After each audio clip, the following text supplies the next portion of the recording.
दादी की शिकायतें। हमारे परिवार में दादी सबसे अनोखी थी। माँ बताती थी कि जब मेरा जन्म हुआ था तब दादी खूब नाची थी। सबसे कहती थी कि हमारे घर का चिराग आया है। मेरे दादाजी ने तो मेरा नाम आशीष रखा था, लेकिन दादी ने मुझे इस नाम से कभी नहीं पुकारा। वो तो हमेशा गोलू ही कहती थी और जब मुझे पुकारना होता था तो अरे गोलुआ कहती थी। उनके इस उच्चारण में मुझे बहुत स्नेह और अपनत्व झलकता था। स्कूल से आकर जब उनकी गोद में बैठता था तो अपने बचपन और मायके की अनेक कहानियों में एक कहानी सुनाना वो कभी नहीं भूलती थी कि हम तो दूसरी क्लास भी नहीं पढ़ पाई लेकिन तेरे बाप को देख कितना पढ़ाया और अब ते भी बहुत बड़ा अफसर बनियो। मैं ठहरा पढ़ाई चोर, सो तपाक से कह देता, पहले दीदी पढ़ेंगी, दादी तब ना हम पढ़ेंगे। मेरी भोली बातें सुनकर वो खूब हंसती और सिर पर एक चपत लगाकर कहती, एकदम अपने बाप पर गया है।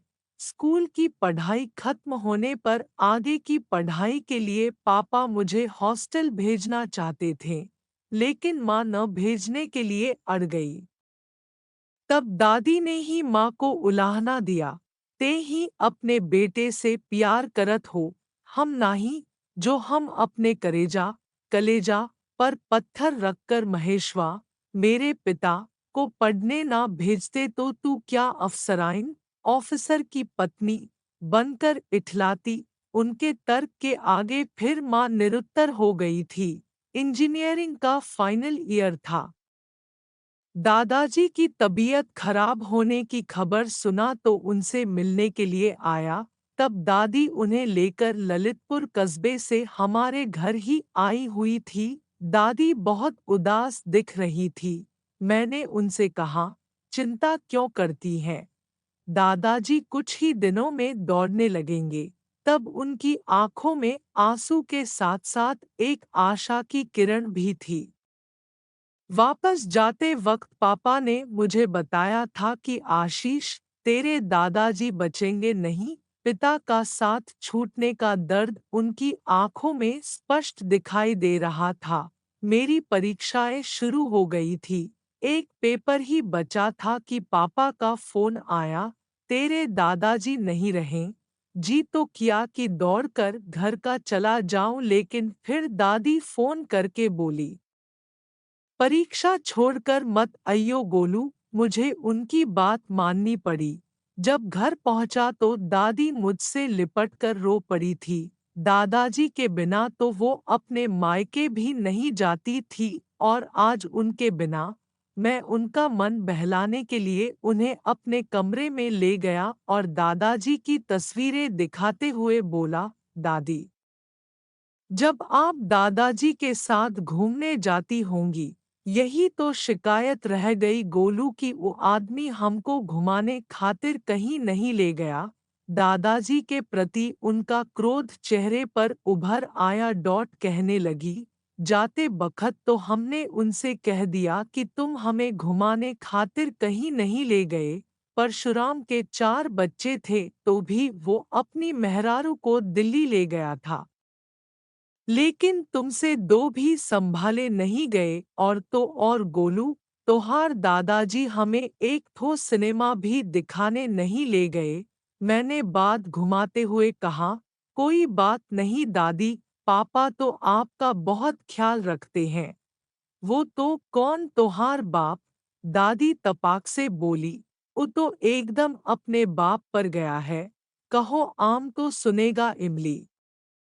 बाल बच्चेदार आदमी है, पूजा पाठ में मन लगाए के चाही, लेकिन उका तो रुपया कमाए से ही फुर्सत नहीं।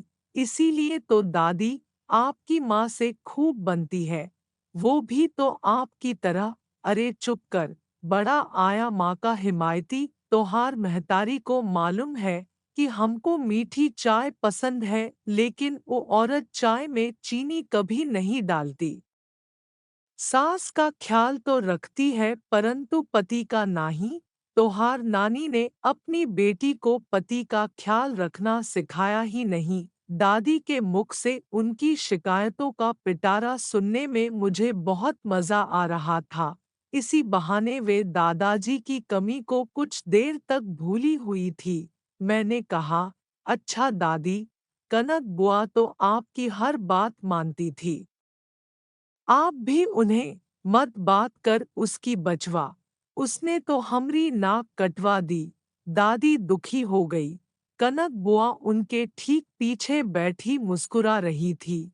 मैंने किसी तरह से अपनी हंसी पर काबू करते हुए पूछा, दादी बुआ ने आपकी नाक कटवा दी लेकिन आपकी नाक तो। झट से मुझे एक चपत लगाते हुए बोली, हम ना ही पढ़ सके।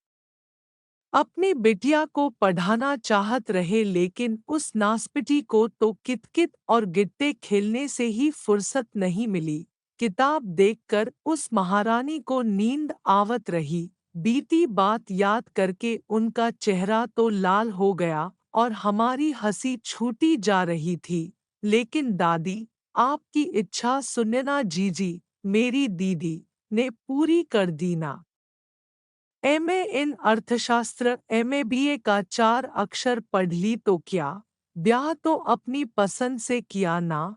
हमरी बात तो ना ही रखी तेरी जिज्जी ने। दादी की त्योरिया चढ़ी देख तो हम सब अपनी हंसी बड़ी मुश्किल से ही रोक पा रहे थे। अच्छा दादी, छोटे दादाजी भी तो अब बूढ़े हो गए होंगे। आपको कितने प्यार से भौजी कहकर पुकारते थे और आप भी। दादी के इकलौते देवर थे बंसीधर। दादी के ब्याह के समय वे 7-8 बरस के थे। दादी अपनी कहानी में उन्हें भी शामिल अवश्य कर लिया करती थी। हम सब उन्हें छोटे दादाजी कहते थे। अब उनका जिक्र क्या छेड़ दिया। वे तो बिफर पड़ी। नाम मत ले उस मर्दुए का। फिर अपने हाथ से इशारा करते हुए बोली, इतना सा था, नाकने कर बहती थी। हमरे ही हाथ से पलाकर 2 बेटों का बाप बना है।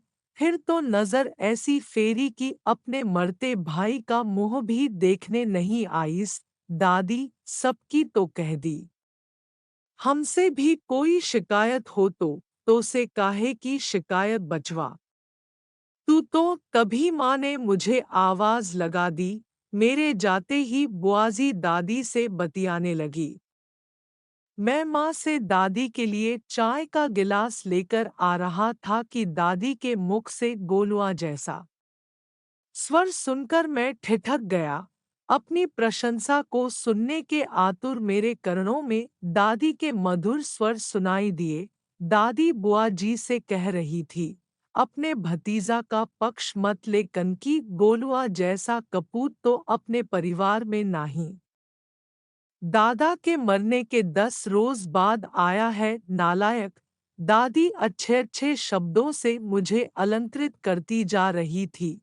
मैंने उन्हें चाय का गिलास थमाया तो मुस्कुरा कर कहने लगी, देखा कनक, ये है मेरा पोता, लाखों में एक।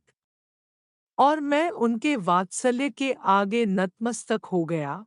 दादी की उन मीठी शिकायतों में सबके लिए इतना प्यार था कि उनकी शिकायतों को सुनने के लिए घर के बच्चे बड़े हरदम उन्हें घेरे रहते थे। सबके बीच रहती तो दादाजी के न होने की कमी का एहसास उन्हें थोड़ा कम होता था। धन्यवाद। ऐसे ज्ञानवर्धक एवं मनोरंजक वीडियो देखने के लिए log in, like, subscribe, share youtube.com/सिंधधारा ORG www.sindhudhara.in